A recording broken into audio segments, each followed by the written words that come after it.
Terima kasih pemirsa, Anda masih bergabung bersama kami di Berita Padang. Berikut kami sajikan kembali 3 berita utama hari ini. Sebuah mobil minibus ditimpa pohon pelindung yang tumbang di Lubuk Kilangan, pinggiran Kota Padang. Puluhan jurnalis di Padang mengikuti kegiatan peningkatan kapasitas di bidang ekonomi.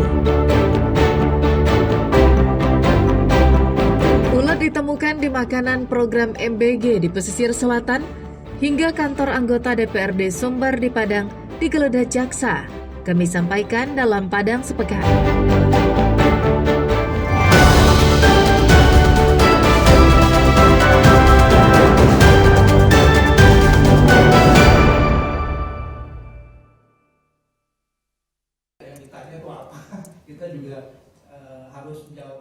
Permasalahan ekonomi di suatu daerah dipengaruhi oleh berbagai faktor.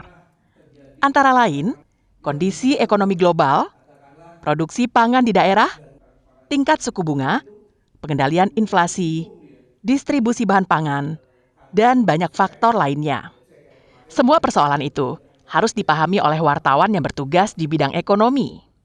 Untuk menambah kapasitas dan pengetahuan wartawan, Bank Indonesia Perwakilan Sumatera Barat menggelar kegiatan peningkatan kapasitas di Batu Sangkar Tanah Datar.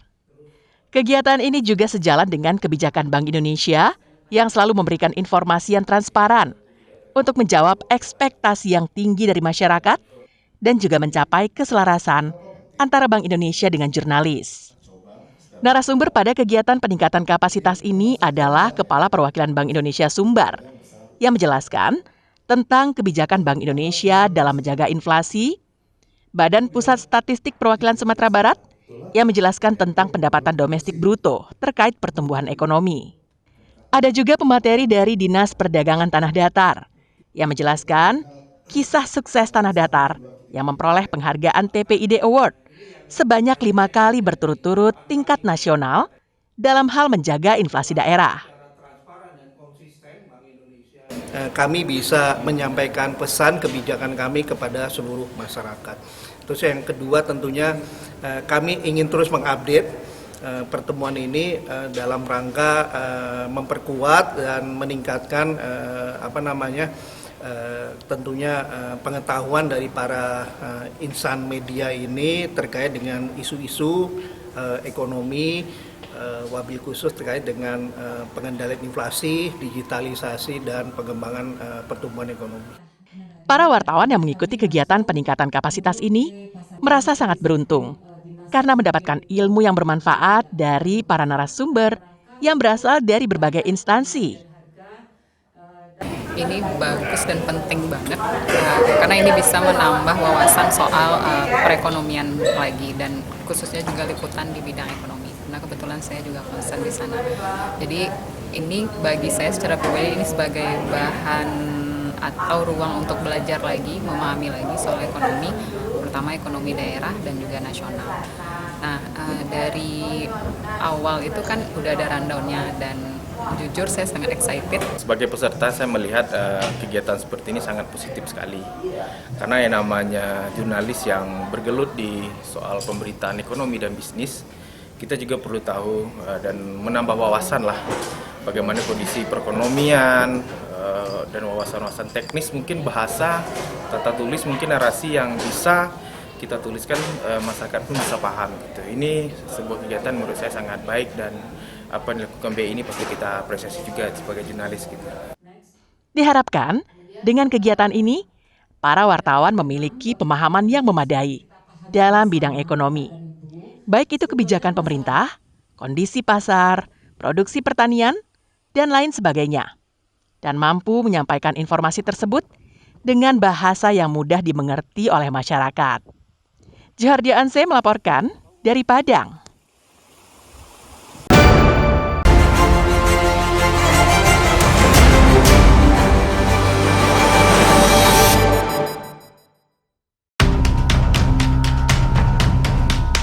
Unit Pidana Khusus Kejaksaan Negeri Padang menggeledah sebuah kantor yang berlokasi di kawasan Bypass Kuranji dan rumah pribadi Beni Saswi Nasrun, anggota DPRD Sumbar, di Lapai, Kecamatan Denggalo, Padang. Penggeledahan yang dilakukan selama 3 jam itu menandai gebrakan baru Kejari Padang Koswara terkait kasus penyalahgunaan kredit modal kerja dan bank garansi. Dalam pengusutan kasus ini, negara dirugikan hingga 34 miliar rupiah. Beni Saswi Nasrun, yang juga merupakan anggota DPRD Sumbar dari fraksi Demokrat, diduga kuat terlibat dalam korupsi. Kasus ini telah memasuki tahap penyidikan sejak diterbitkannya sprindik pada 27 Juni 2024 lalu.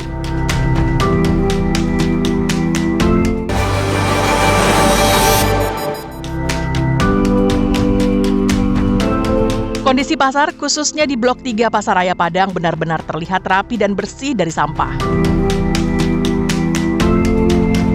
Puluhan petugas kebersihan dikerahkan untuk menyapu halaman pasar.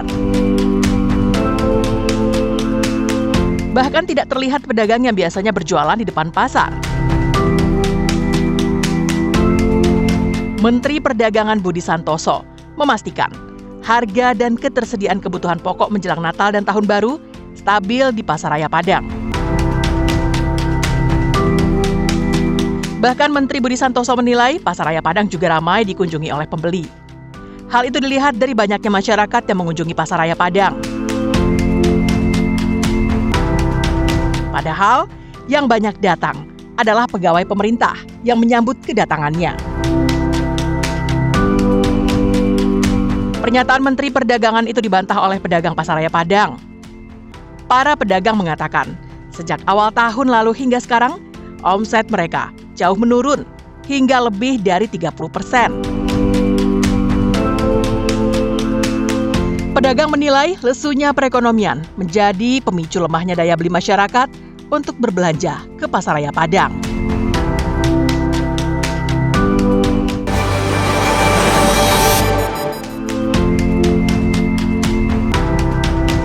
Pembangunan pasar Inpres Painan di pesisir selatan akhirnya dipastikan untuk dilanjutkan setelah sempat mangkrak sekian lama.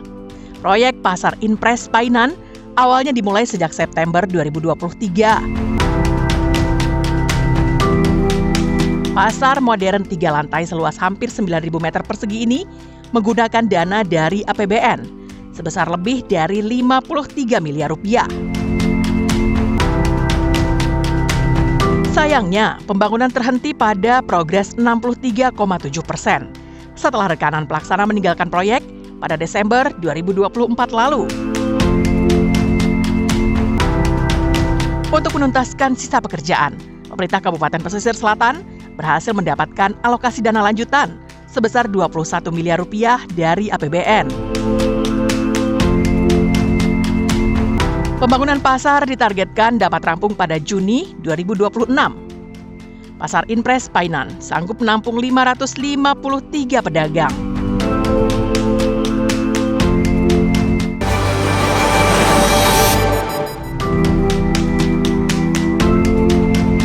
Seekor ulat ditemukan merayap pada lauk ayam goreng dalam wadah makanan bergizi gratis yang diterima salah satu siswa sekolah menengah atas di Kecamatan Pancung Soal, Pesisir Selatan.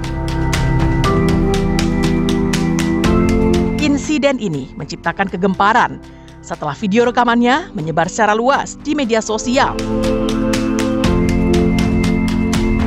Makanan ini disediakan untuk lebih dari 3.000 siswa dari 7 sekolah di Kecamatan Pancung Soal. Menurut Kepala Dapur SPPG Pancung Soal, Muhammad Fadli, ulat itu kemungkinan besar berasal dari sayuran yang menjadi menu pendamping hari itu, bukan berasal dari ayam goreng. Ini merupakan temuan pertama adanya ulat di menu MBG di pesisir selatan. Meski demikian, pihak dapur SPPG tidak mendapat sanksi apapun, hanya diminta lebih memperhatikan kebersihan menu makanan yang disajikan.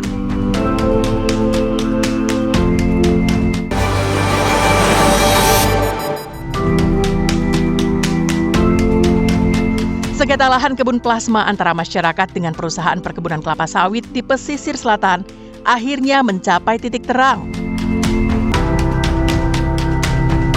Setelah sempat ditutup oleh masyarakat, akhirnya jalan masuk menuju areal perkebunan itu kembali dibuka. Bupati Pesisir Selatan Hendra Joni hadir langsung memfasilitasi kesepakatan pembukaan kembali akses jalan perusahaan. Batu-batu besar yang menutupi jalan masuk disingkirkan dengan alat berat. Ketegangan mereda setelah pimpinan perusahaan perkebunan kelapa sawit menandatangani kesepakatan untuk mematuhi regulasi pemenuhan kebun plasma. Diketahui perusahaan perkebunan ini memiliki seluas lebih dari 14.000 hektar yang berada di Kecamatan Pancung Soal dan Kecamatan Lunang.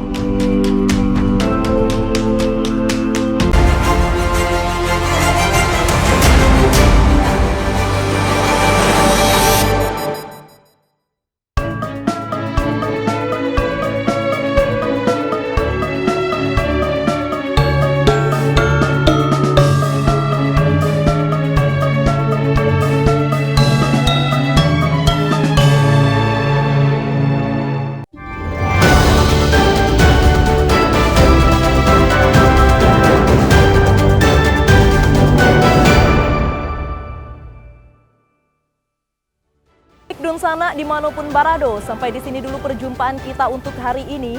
Saya Putri Febrina Marlini bersama dengan tim redaksi yang bertugas mohon pamit undur diri.